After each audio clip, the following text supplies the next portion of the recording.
مدرسة إدقاء سكول أي الله لنا ولوالدينا رب ارحمهما كما ربياني صغيرا وسلام على المرسلين والحمد لله رب العالمين آمين.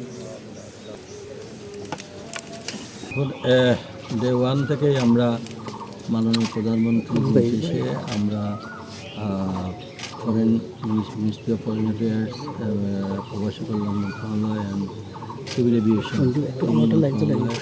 একসঙ্গে আমরা committee monitoring করতেছি। আপনি জানেন বড়লেখার যে যিনি ইন্তেকাল করেছেন তার পরিবারের সদস্যের সঙ্গে আমারও ব্যক্তিগতভাবে আমাদের সচিব সবাই যোগাযোগ করছেন এবং লাশ আমরা ওই দেশের প্রসেস মতে আমরা আমাদের মিনিস্ট্রি সেক্রেটারি আমরা যখনই তাদের পারমিশন সিক করা হবে তাকে আমরা নিয়ে আসবো।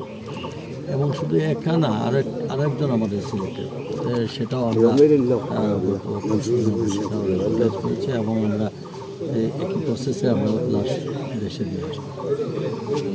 এখন বর্তমানে যে পরিস্থিতি কোথায় কখন কীভাবে ঘটতেছে এই জন্য আমরা ওই এলাকায় আমাদের যাতে প্রবাসী বাংলাদেশিরা যেখানেই থাকুক আমাদের এখানে বর্তমান পরিস্থিতির আলোকে আমাদের মিনিস্ট্রি ফরেন অ্যাফেয়ার্স আমরা সবসময় যোগাযোগ পাওয়া যায়। অনেকে আছে যে চাকরি টাকরি নেই, এখন অফিস আদালত সব কিছু বন্ধ, সেই ক্ষেত্রেও আমরা যোগাযোগ করছি যাতে তাদের অন্ততপক্ষে খাওয়া দাওয়া এবং তাদেরকে যদি আনার প্রশ্ন উঠে তখন তো শুধু একা বাংলাদেশে না, সেখানে পাকিস্তান আছে, ইন্ডিয়া আছে।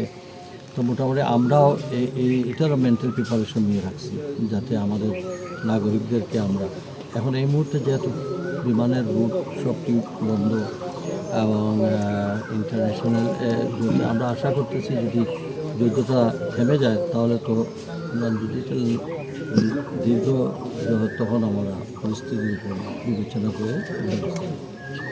আমার একটা প্রশ্ন, সেটা হলো গিয়ে ঈদ সামনে, বেতন ভাতা পাচ্ছে না এরকম শঙ্কা আছে সারা দেশে শ্রমিকরা। এই বেতন ভাতার ব্যাপারে বর্তমান সরকার কি ভূমিকা নিতেছেন আপনারা, যেহেতু ঈদ মুশ কাছেই? অলরেডি বলে দিয়েছি যে 7 তারিখের মধ্যেই সবার বেতন পরিশোধ করার জন্য। এরপরেও আমাদের আজকেই একটু আগে আমি আমাদের সচিব লেভেলে 6টা টিম করা হয়েছে যুগ্ম সচিবের নেতৃত্বে, যারা প্রত্যেকেই কারখানা এরিয়াতে চলে যাওয়ার জন্য এবং সেখানে সংশ্লিষ্ট মানে মিল কারখানা মালিকদের সঙ্গে বসে যেভাবে আমাদের সঙ্গে নেগোসিয়েশন যাতে তাদের ন্যায্য মানে বোনাস সহ যেগুলো আছে সেগুলো যেন তারা পেয়ে যায়।